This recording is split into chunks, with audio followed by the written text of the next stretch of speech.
Welcome back guys to the next video on Sajay classes. This is part 4 of class 12 business studies chapter 1 nature and significance. मैंने पहले भी 3 videos डाल चुका हूँ, अगर आपने नहीं देखी हैं तो मेरे चैनल पे विजिट कर सकते हैं। टाइम न वेस्ट करते हुए सीधे आते हैं अपने टॉपिक पे। आज का टॉपिक है बेटा लेवल्स ऑफ मैनेजमेंट। मैनेजमेंट के बारे में हम लोग काफी कुछ पहले भी पढ़ चुके हैं कि भाई मैनेजमेंट होता क्या है, इसके फीचर्स कैसे होते हैं, इंपॉर्टेंस क्या होती है, फंक्शंस क्या होते हैं, ये सारी चीजें हम लोग देख चुके हैं। आज इसके आगे देखते हैं, ठीक है। चलो लेवल्स ऑफ मैनेजमेंट। कितने तरह के लेवल्स होते हैं? 3 तरह के लेवल्स होते हैं, top level management, middle level management and lower level management और सुपरवाइजरी मैनेजमेंट। समझ में आ रही बात? 3 तरह के मैनेजमेंट होते हैं, top level management, middle level management, lower level, या फिर इसको हम लोग सुपरवाइजरी लेवल मैनेजमेंट भी बोलते हैं। एक एक करके उठाते हैं और उसके डीप तक जाते हैं कि भाई ये है क्या क्या। पहले बात करते हैं टॉप लेवल मैनेजमेंट्स की। टॉप लेवल मैनेजमेंट्स में कौन कौन आते हैं, इनका काम क्या होता है, ये देखते हैं। टॉप लेवल मैनेजमेंट्स में पहला है leader and directors. Top level managements के जो लोग होते हैं वो लीडर्स और डायरेक्टर्स होते हैं, मतलब कि ये कंपनी को डायरेक्ट करते हैं और लीड करते हैं। Just clear? ये प्लान को बनाते हैं, प्लान और पॉलिसीज मेकर्स इनको कहा जाता है। ये प्लान और पॉलिसीज बनाते हैं। Just clear? ठीक है कि हाँ ये काम ऐसे ऐसे ऐसे होगा, ये काम ऐसे ऐसे ऐसे होगा, ये काम इसको करना है, ये काम इसको करना है। ठीक है, जस्ट क्लियर हो रहा है ना? सॉरी, ये काम इसको नहीं करना, ये केवल प्लान बनाएंगे और पॉलिसीज बनाएंगे कि ये काम ऐसे ऐसे ऐसे होना है। Just clear? ठीक है, आगे देखते हैं मैक्सिमम अथॉरिटी। जो टॉप लेवल्स मैनेजर्स होते हैं या फिर जो टॉप लेवल्स मैनेजमेंट में लोग होते हैं उनके पास मैक्सिमम अथॉरिटी होती है किसी भी डिसीजंस को लेने की। जस्ट क्लियर हो रहा है? मैक्सिमम अथॉरिटी, अथॉरिटी मतलब जानते हो ना, power to take a decision, कोई भी डिसीजन लेने का पावर। तो टॉप लेवल्स मैनेजमेंट में जो भी लोग होते हैं उनके पास मैक्सिमम पावर होती है किसी भी डिसीजन को लेने की। आगे बात करते हैं फेस ऑफ अ कंपनी। बहुत इंपॉर्टेंट पॉइंट है face of a company. Face of a company मतलब कि ऐसे समझो कि मार्केट में मेरी कंपनी को इनके नाम से लोगों को इनके नाम से जानते हैं लोग। जैसे जियो इंडस्ट्रीज को लोग जियो के मालिक के से जानते हैं ना कि उनके वर्कर्स के से। क्लियर हो रहा है ना? Face of a company, market में लोग कंपनी के ओनर के फेस से जानते हैं कंपनी को। जियो को उनके वर्कर्स के बिहाफ पर नहीं जानते, हाँ उनके ओनर्स के नाम से जियो कंपनी को जानते हैं। जस्ट क्लियर हो रहा है ना? इसके अंदर लोग कैसे आते हैं भाई? CEO, chairman, president, vice president, ऐसे लोग आते हैं। इसमें बोर्ड ऑफ डायरेक्टर्स, ये सारे level of top level managements के अंदर आते हैं। Just clear? आगे बात करते हैं, अगला जो मैनेजमेंट है वो मिडिल लेवल मैनेजमेंट। ये जो मिडिल लेवल मैनेजमेंट है ना तो ये जो होता है मीडिएटर का काम करता है टॉप और लोअर लेवल के बीच में। क्यों? क्योंकि ये जो मिडिल लेवल मैनेजमेंट है ना तो प्लान बनाता है और ना ही इस पर काम करता है। ये मीडिएटर का काम करता है, मतलब ये टॉप लेवल मैनेजमेंट जो प्लान्स बनाएंगे, पॉलिसीज बनाएंगे, ये उनको समझाएगा लोअर लेवल मैनेजमेंट्स को। लोअर लेवल मैनेजमेंट्स के लोगों को समझाएगा कि हाँ ये काम ऐसे ऐसे ऐसे करना है। जस्ट क्लियर हो रहा है ना? तो आज देखते हैं इसको भाई क्या है। पहला है लिंकिंग पेन। लिंकिंग पेन मतलब ये मीडिएटर का काम करता है लेवल, टॉप लेवल और लोअर लेवल मैनेजमेंट्स के लोगों के बीच में। ठीक है, जो भी प्लान और पॉलिसीज टॉप लेवल मैनेजमेंट्स ने बनाए हैं ये उनको लोअर लेवल मैनेजमेंट्स के लोगों को समझाता है कि हाँ भाई ये प्लान्स हैं, ये पॉलिसीज हैं, ये आपको करना है। जैसे इन्होंने बनाया कि आपको 1 लाख इस साल 1 लाख यूनिट्स का प्रोडक्शन करना है, तो ये लोअर लेवल मैनेजमेंट्स के लोगों को कौन बताएगा? ये काम है हमारे मिडिल लेवल मैनेजमेंट्स का कि भाई हाँ इस साल 1 लाख यूनिट्स का प्रोडक्शन करना है, कैसे करना है ये बताना इसका काम है। जस्ट क्लियर हो रहा है ना? ठीक, आगे देखते हैं। और मिडिल लेवल्स का क्या काम होता है? Finding requirements of employees. Finding requirements of employees की भाई अगर हमारे एम्प्लॉयमेंट्स काम क्यों नहीं कर पा रहे तो क्या कारण है? समझ में आ रही है? अगर हमारे एम्प्लॉयज काम अच्छा नहीं कर पा रहे तो क्या कारण, उसको रिजॉल्व करना और उनको सैलरी सही मिल रही है कि नहीं, इसलिए। जस्ट क्लियर हो रहा है ना? कि वो फाइंड करना वो रिक्वायरमेंट्स ऑफ एम्प्लॉयज कि वो जो उनके एम्प्लॉयज है वो काम अच्छा क्यों नहीं कर पा रहे हैं। रॉ मटेरियल नहीं अच्छा मिल रहा है इस वजह से, या फिर उनकी सोशल नीड्स या फाइनेंशियल नीड्स फुलफिल नहीं हो रही उसकी वजह से, ठीक है। उनको सैलरी टाइम पे मिल रही है कि नहीं, जितनी सैलरी के लिए वो एलिजिबल है उतनी मिल रही है कि नहीं, टेक्नोलॉजी जो चाहिए वो उनको अवेलेबल हो रही है कि नहीं काम करने के लिए, पुरानी टेक्नोलॉजी के बेस पे तो काम नहीं हो रहा है। तो ये सारी चीजें देखना भी मिडिल लेवल मैनेजमेंट के लोगों का ही काम होता है कि एम्प्लॉयज जो काम नहीं कर पा रहे हैं या फिर काम नहीं हो पा रहा है अच्छे से अच्छा, वो क्यों नहीं हो पा रहा है। जस्ट क्लियर हो रहा है। आगे देखते हैं मोटिवेटिंग द एम्प्लॉयज। तो अपने एम्प्लॉयज को मोटिवेट करने का काम भी मिडिल लेवल मैनेजमेंट के लोगों का ही होता है। Just clear. किसी भी कंपनी का सीईओ आके नहीं बोलेगा कि हाँ भाई तुझे ये काम करना है तो तुझे ये रिवॉर्ड्स दूंगा। Just clear.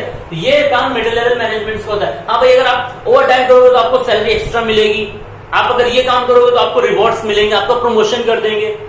जस्ट क्लियर होना है। तो motivate of the employee, motivate करने का भी काम मिडिल लेवल ऑफ मैनेजमेंट का होता है। Just clear. इसके अंदर कैसे लोग आते हैं, इसके अंदर बेटा डिपार्टमेंट्स के हेड आते हैं। जैसे परचेज डिपार्टमेंट हो गई तो परचेज डिपार्टमेंट का जो हेड होगा वो इसके अंदर आ जाएगा। सेल्स डिपार्टमेंट हो गई तो सेल्स डिपार्टमेंट का जो हेड होगा वो इसके अंदर आ जाएगा। जस्ट क्लियर हो रहा है ना, कोई दिक्कत। आगे देखते हैं lower level management. Lower level management को हम लोग सुपरवाइजरी मैनेजमेंट के नाम से भी जानते हैं।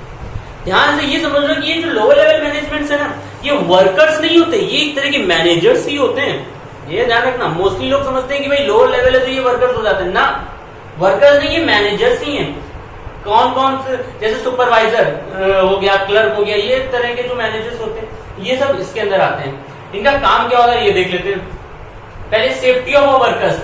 इनके अंदर जितने भी लोग काम कर रहे हैं, जितने भी वर्कर्स काम कर रहे हैं, उनकी सेफ्टी का काम लोअर लेवल मैनेजमेंट का होता है, सुपरवाइजर का होता है। ठीक है कि भाई वो सेफली काम कर रहे हैं ना, उनको कोई दिक्कत तो नहीं हो रही। पता चला काम करते करते कोई दुर्घटना घट गई, समझ में आ रही है ना बात। तो सेफ्टी ऑफ वर्कर्स का काम लोअर लेवल मैनेजमेंट के लोगों का होता है। आगे healthy environment. Healthy environment means जो भी उनके वर्कर्स काम कर रहे हैं उनको एनवायरमेंट हेल्दी मिल रहा है कि नहीं। ऐसा नहीं है कि भाई एक वर्कर से उसका सीनियर कहता है ए ये काम कर, नहीं करेगा तो जूते मारूंगा, ऐसा नहीं। ठीक है, तो उनके बीच जो हेल्दी एनवायरमेंट क्रिएट रहना चाहिए। Just clear. तो उससे क्या होगा कि वो काम बहुत अच्छा होगा। आगे वेलकमिंग एम्प्लॉय सजेशन, बहुत अच्छा पॉइंट है वेलकमिंग एम्प्लॉय सजेशन। अगर किसी भी एम्प्लॉयज को या फिर किसी भी वर्कर्स को लगता है कि ये काम ऐसे नहीं कर ऐसे हो तो और अच्छा होगा, या हमारे लिए अच्छा होगा या कंपनी के लिए अच्छा होगा। ठीक है, तो अगर कोई नया सजेशन देता है तो भाई वो सजेशन अगर लोअर लेवल मैनेजर्स को अच्छा लगा तो वो पास ऑन करेंगे मिडिल लेवल पे, मिडिल लेवल पास ऑन करेगा टॉप लेवल पे। Just clear. जैसे अपने स्कूल पे होता है, आप लोगों ने सीखा होगा ना, देखा होगा, अगर ऑब्जर्व किया हो कि भाई अगर कुछ मॉनिटर्स बताता है, टीचर्स को कुछ सजेशन देना होता है तो वो डायरेक्ट प्रिंसिपल के पास नहीं जाता, पहले वो अपनी क्लास टीचर्स के पास जाएगा। या फिर कोई बच्चों को कोई सजेशन देना होता है कुछ, तो वो पहले मॉनिटर से डिस्कस करते हैं, मॉनिटर टीचर्स को बताता है, टीचर्स प्रिंसिपल तक जाता है, बच्चे डायरेक्ट प्रिंसिपल पे नहीं भाग जाते, होता है ना। तो सेम काम वही है। इसके अंदर कैसे लोग आते हैं, अभी जैसे बात करी, इसके अंदर सुपरवाइजर और क्लर्क लोग आते हैं। Just clear. चलो आगे देखते हैं। आगे नेक्स्ट है फंक्शंस ऑफ मैनेजमेंट। मैनेजमेंट के क्या क्या फंक्शंस होते हैं। मैनेजमेंट की जो फंक्शंस है ना, क्लास 12 की जो बुक है वो आधी से ज्यादा बुक फंक्शंस ऑफ मैनेजमेंट में निपट जाएगी। 5 फंक्शंस होते हैं और 5 फंक्शंस मतलब 5 चैप्टर्स गिवन है। तो इसको हम लोग ब्रीफली पढ़ेंगे, यार ज्यादा डीप नहीं जाएंगे फंक्शंस ऑफ मैनेजमेंट को, क्योंकि इनके चैप्टर्स गिवन है। तो उन चैप्टर्स में हम लोग ब्रीफली कायदे से ढंग से देखेंगे। आज ब्रीफली देख लेते हैं कि तो इनका काम क्या होता है, क्या क्या फंक्शंस होते हैं। ठीक है, तो 5 तरह के फंक्शंस होते हैं, planning, organising, staffing, directing and controlling. एक एक को समझते हैं। सबसे पहला फंक्शन होता है प्लानिंग। प्लानिंग मतलब तो भाई देखो आजकल सब कोई जानता है क्या होता है, भाई प्लान करना, किसी भी काम को प्लान करना एडवांस में। ठीक है, उसके बारे में सोचना कि भाई काम क्या करना है उसके बारे में सोचना, प्लान करना। ठीक है, फिर नेक्स्ट है ऑर्गेनाइजिंग, कि भाई जो हमने प्लान किया है उसके बारे में ऑर्गेनाइज करो, उसकी चीजों को ऑर्गेनाइज करो। समझ में आ रही। जैसे हमने प्लान किया कि हमें 10,000 यूनिट्स का प्रोडक्शन इस साल करना है, भाई ये तो प्लान हो गया। अब उसके बारे में ऑर्गेनाइजिंग करते हैं कि भाई रॉ मटेरियल कहां से आएगा, प्रोडक्शन करने के बाद हम बेचेंगे किसको। समझ में आ रही ना बात। तो ये सारी चीजें कहाँ से, टेक्नोलॉजी कहाँ से आएगी, मशीनरी, नई मशीनरी हम कहाँ से लाएंगे, ये चीजों का ऑर्गेनाइज करना। जस्ट क्लियर हो रहा है ना? प्लानिंग समझ में आ गया कि किसी भी काम को प्लान करना, ऑर्गेनाइजिंग मतलब उस काम के लिए चीजों की ऑर्गेनाइज करना। ठीक है, ज्यादा डीप में नहीं घुस रहे हम लोग इसमें, क्योंकि इसके चैप्टर्स हैं। जब हम चैप्टर्स करेंगे इनके डिफरेंट मतलब हर एक टॉपिक का एक पूरा का पूरा चैप्टर है और अच्छा खासा चैप्टर है, तो उसमें हम लोग कायदे से और अच्छे से देखेंगे। आज के लोग ब्रीफली देख लेते हैं। आगे जो तीसरा फंक्शन है वो है स्टाफिंग। देखो भाई, प्लान कर लिया, ऑर्गेनाइज कर लिया, मतलब जो भी काम करना था उसके बारे में प्लान कर लिया, उसके बारे में चीजों को ऑर्गेनाइज कर लिया। अब वो काम करेगा कौन, उसके लिए वर्कर्स चाहिए। तो वर्कर्स का सिलेक्शन कहलाता है स्टाफिंग। स्टाफ काम, नाम काम बता रहा है। स्टाफ मतलब क्या होता है भाई, काम करने वाला स्टाफ। स्टाफिंग मतलब लोगों का सिलेक्शन करना, वर्कर्स का सिलेक्शन करना। जैसे प्लान करने के हम लोगों ने प्लान किया था कि 10,000 यूनिट्स का प्रोडक्शन करना है इस साल, उसके लिए ऑर्गेनाइज कर लिया कि भाई रॉ मटेरियल यहाँ से लाएंगे और प्रोडक्शन होने के बाद इनको यहाँ से बेचेंगे, मशीनरी यहाँ से लाएंगे, इन सब चीजों का ऑर्गेनाइज कर लिया। लाएंगे, लाए नहीं है, फिर उसके बाद वो सब काम कौन करेगा, वर्कर्स काम करेंगे ना। भाई वर्कर्स का सिलेक्शन करना, उनकी स्टाफिंग करना। Just clear? तो ये हो गया तीसरा फंक्शन। अब भाई स्टाफिंग भी हो गई, इसके बाद चौथा था डायरेक्टिंग। जो भी वर्कर्स आए, जो भी हमने स्टाफिंग कर ली, जिनका सिलेक्शन कर लिया, अब उनको डायरेक्ट करना, उनको काम बताना। भाई हाँ, आपका काम ये है, आप ये काम करोगे, आपका काम ये आप ये काम करोगे। Just clear? उनको डायरेक्ट करना, उनको उनका काम सिखाना। क्लियर हो रहा है? नेक्स्ट है कंट्रोलिंग। मोस्ट इंपोर्टेंट है कंट्रोलिंग। हमेशा लोग कंफ्यूज रहते हैं क्योंकि ये नाम से ही डिफरेंट है, ये नाम काम नहीं बता रहा। देखो कंट्रोलिंग मतलब क्या होता है, ध्यान से समझो इसको। कंट्रोलिंग मतलब कंट्रोल करना नहीं है। देखो क्या हो रहा है, जैसे हम लोग ने शुरुआत में प्लान बनाया था कि भाई 10,000 यूनिट्स का प्रोडक्शन करना है एक साल पे, ये बनाया था ना, ये हो रहा है ना। फिर अब आते आते क्या हुआ कि भाई एंड रिजल्ट क्या हुआ, पता चला 10,000 का प्लान बनाया था, लेकिन आते आते 8,000 का ही प्रोडक्शन हो पाया। प्लान तो 10,000 यूनिट्स का बनाया था साल में, लेकिन एंड रिजल्ट आते आते हमने देखा कि प्रोडक्शन 8,000 का ही हुआ। तो इनका ये जो गैप हुआ है, ये जो अचीव नहीं हुआ गोल, ये क्यों नहीं अचीव हुआ, ये देखना कंट्रोलिंग का काम होता है। और अगले साल उसके लिए फिर से प्लान बनाना, ये सारा काम होता है कंट्रोलिंग का। Just clear? कोई दिक्कत समझ में आया? ये फंक्शंस थे। चलो ये तो बात हो गई फंक्शंस की। आगे देखते हैं, अभी हम लोगों ने लेवल्स पढ़े थे, तो भाई किस लेवल का क्या काम होता है ये भी देख लेते हैं। इस लेवल का क्या काम होता है? प्लानिंग और ऑर्गेनाइजिंग, ये होते हैं हमारे टॉप लेवल मैनेजमेंट्स का काम होता है। टॉप लेवल मैनेजमेंट्स का, ठीक है। अभी जैसे हम लोग टॉप लेवल मैनेजमेंट्स में क्या था, वो पॉलिसी मेकर्स होते हैं, वो प्लान बनाते हैं और उसको ऑर्गेनाइज करते हैं। तो प्लानिंग और ऑर्गेनाइजिंग का काम टॉप लेवल मैनेजमेंट्स का होता है। वो प्लान बनाएंगे और चीजों को ऑर्गेनाइज करेंगे, हाँ ये चीज यहाँ से लानी, ये चीज यहाँ से लानी, ये चीज यहाँ से लानी। तीसरा स्टाफिंग। स्टाफिंग जो होता है वो हमारा मिडिल लेवल मैनेजमेंट का काम होता है। मिडिल लेवल मैनेजमेंट का काम होता है कि भाई वर्कर्स का सिलेक्शन करना, कितने लोग काम करेंगे, उनकी सैलरी क्या रहेगी, उनको रिवॉर्ड्स क्या देंगे, ये सारा का काम हमारा मिडिल लेवल मैनेजमेंट का रहता है। स्टाफिंग का काम मिडिल लेवल मैनेजमेंट का रहता है। नेक्स्ट बात डायरेक्टिंग एंड कंट्रोलिंग। ये जो होगा डायरेक्टिंग एंड कंट्रोलिंग, ये हमारा लोअर लेवल मैनेजमेंट का काम होता है। लोअर लेवल,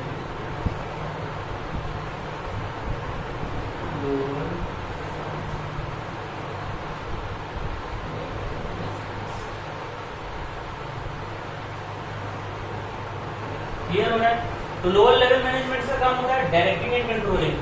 ठीक है, कि जो वर्कर्स हैं उनको उनका काम बताना और जो एंड रिजल्ट आया उससे कंपैरिजन करवाना।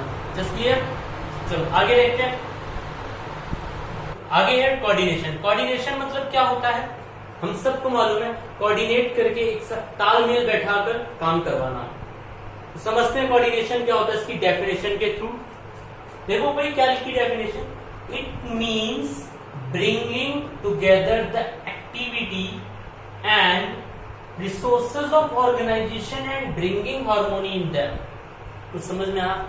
चलो समझते हैं। देखो भाई हमारे जितने भी कोऑर्डिनेशन मतलब तो पहले ये होता है कि कोऑर्डिनेट बैठाकर काम करवाना, तालमेल बैठाकर सब में काम करवाना, जिससे काम अच्छा होता है। कॉन्सेप्ट वही है।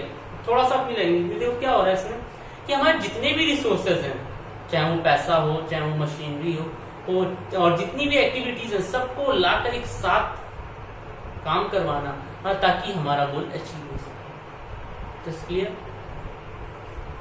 It means bringing together the activity and resources of the organisation. मतलब कि जितनी भी हमारी एक्टिविटीज हैं, जितने भी हमारे काम हैं और जितने भी हमारे रिसोर्सेज हैं, चाहे वो ह्यूमन रिसोर्सेज से लेकर कैपिटल रिसोर्सेज तक, ठीक है, मशीनरी से लेकर पैसे तक, समझ में आया? जितने भी रिसोर्सेज हैं सबको एक साथ लाकर अपने ऐसे काम करवाना कि हमारा गोल अचीव हो सके। Just clear? कोऑर्डिनेशन मतलब समझ में आया? अच्छा, कोऑर्डिनेशन जो है ना बहुत ही हमारे लिए इंपॉर्टेंट है। ये कोई तरह का टास्क नहीं, कोई काम नहीं है, ये हमारी जरूरत है। अगर कोऑर्डिनेशन के थ्रू हम काम नहीं करेंगे ना तो काम अच्छे से नहीं होगा। जैसे planning, organising, staffing, directing and controlling, अगर ये पांचों फंक्शंस हमारे कोऑर्डिनेशन के थ्रू काम नहीं होंगे तो हमारा गोल जो है वो अचीव ही नहीं हो पाएगा। समझ में आ रही है ना बात? ये जरूरी बहुत है। अच्छा, क्यों जरूरी है जरा देखते हैं, और इससे क्या क्या फायदे होते हैं जरा देखते हैं। इसके नेचर्स ऑफ कोऑर्डिनेशन के थ्रू देखते हैं। पहला है integrates groups effort. Integrates groups effort मतलब कि भाई जो काम कोऑर्डिनेशन की, जो काम अकेले हो रहा था पहले, कोऑर्डिनेशन की वजह से अब वो ग्रुप्स एफर्ट हो गया, वो पूरा ग्रुप उस पर काम कर रहा है। जस्ट क्लियर हो रहा है? क्यों? कोऑर्डिनेशन की वजह से। आगे, ensure unity of effort. Ensure unity of effort मतलब कि पहले जो अलग अलग काम कर रहे थे, अलग अलग जो इंडिविजुअल्स पर्सन जो अलग अलग काम कर रहे थे, वो सबका जो काम है वो एक ही एफर्ट, एक ही तरफ, जितना भी एफर्ट लग रहा है वो एक ही डायरेक्शन पर लग रहा है। सबका गोल जो है एक ही हो गया। पहले जो था परचेज वाला, परचेज डिपार्टमेंट अलग काम कर रहा है, डिपार्टमेंट सेल डिपार्टमेंट अलग कर रहा था। अब उन सबका अलग अलग सेक्टर बना दिया। पहले जो भी आया कुछ सेल्स के बारे में सोच रहे हैं, कुछ परचेज के बारे में सोच रहे हैं, अब सबका डिपार्टमेंट अलग बना दिया कोऑर्डिनेशन के थ्रू, ठीक है। तो उन सब की जो एफर्ट्स होगा वो एक ही गोल की तरफ होगा। जस्ट क्लियर हो रहा है ना? आगे बात करते हैं कॉन्टिन्यूअस प्रोसेस। कॉन्टिन्यूअस प्रोसेस है भी कोऑर्डिनेशन के थ्रू कॉन्टिन्यूअस प्रोसेस होता है। एक काम खत्म हुआ तो दूसरा शुरू, दूसरा खत्म हुआ तो तीसरा शुरू, कॉन्टिन्यूअस प्रोसेस है।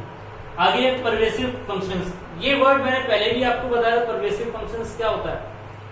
एवरीवेयर। परवेसिव फंक्शन मतलब भाई कोऑर्डिनेशन हर लेवल पर रिक्वायरमेंट होगा। परवेसिव मतलब होता है एवरीवेयर, पहले भी बता चुका हूं, ध्यान से इसको रट लो। एवरीवेयर बेटा, कोऑर्डिनेशन हर लेवल पर जरूरत होगी, चाहे वो टॉप लेवल मैनेजमेंट हो, चाहे लोअर लेवल मैनेजमेंट हो, चाहे मिडिल लेवल मैनेजमेंट हो, हर लेवल पर कोऑर्डिनेशन चाहिए होगा। कोऑर्डिनेशन के थ्रू अगर काम नहीं होगा तो काम अच्छा नहीं होगा, हम अपने गोल को अचीव करने में काफी मुश्किल आ सकती है और कब अचीव भी ना हो। Just clear? आगे देखते हैं responsibility of all managers. Coordination कोई टास्क नहीं है, मैं बार बार बोल रहा हूँ, कोई टास्क नहीं है, एक तरह की रिस्पॉन्सिबिलिटी है, हमारी जरूरत है। जितने की काम सही हो, वैसे ही ये सारे मैनेजर्स की रिस्पॉन्सिबिलिटी है कि काम जो कोऑर्डिनेशन पे हो। जस्ट क्लियर हो रहा है ना? आगे देखते हैं, अगला है डेलिब्रेटिव फंक्शंस। बहुत ही इंपॉर्टेंट फंक्शन होता है, बहुत ही ध्यान से नाजुक फंक्शन होता है। देखो क्या होता है भाई डेलिब्रेटिव फंक्शंस में, अगर आपने अपने किसी एम्प्लॉयज को कुछ गलत इंस्ट्रक्शन दे दिए तो भाई पूरा काम खराब हो जाएगा, ठीक है। या आपका कोई एम्प्लॉय आपसे चढ़ गया तो भी भाई काम पूरा खराब हो जाएगा। इसलिए ये बहुत ही नाजुक फंक्शन होता है, बहुत सोफिस्टिकेटेड फंक्शन होता है। बहुत ही ध्यान से इस पर इंस्ट्रक्शन देने और बहुत ही ध्यान से इसको कोऑर्डिनेशन को करना होता है, ठीक है। आगे नो ओवरलैपिंग। नो ओवरलैपिंग मतलब कि भाई अगर कोऑर्डिनेशन के थ्रू काम हो रहा होगा तो काम बार बार नहीं होगा। पता चला अगर कोऑर्डिनेशन के थ्रू काम नहीं हो रहा, पता चला मैं आया, मैंने कहा आज यार ये वाला काम करने का मन हो रहा है, आज ये काम कर लिया, पता चला वो काम किसी और ने पहले ही कर लिया हो या फिर वो काम करना ही ना हो, तो ये ओवरलैपिंग नहीं होगी। जस्ट क्लियर हो रही है ना बात? ठीक है। और क्या हो सकता है और देख लेते हैं भाई, अगर आप एक ही काम को कोऑर्डिनेशन के थ्रू बार बार करोगे तो आप उसमें स्पेशलाइज्ड हो जाओगे, ठीक है। जस्ट क्लियर हो रहा है ना? तो ये थे इसके कोऑर्डिनेशन और इसके नेचर्स। आज के लिए इतना ही, और आज से ये वाला चैप्टर भी फिनिश हुआ। अब नेक्स्ट वीडियो पे हम लोग नेक्स्ट चैप्टर स्टार्ट करेंगे, ठीक है। चलो आज के लिए इतना ही।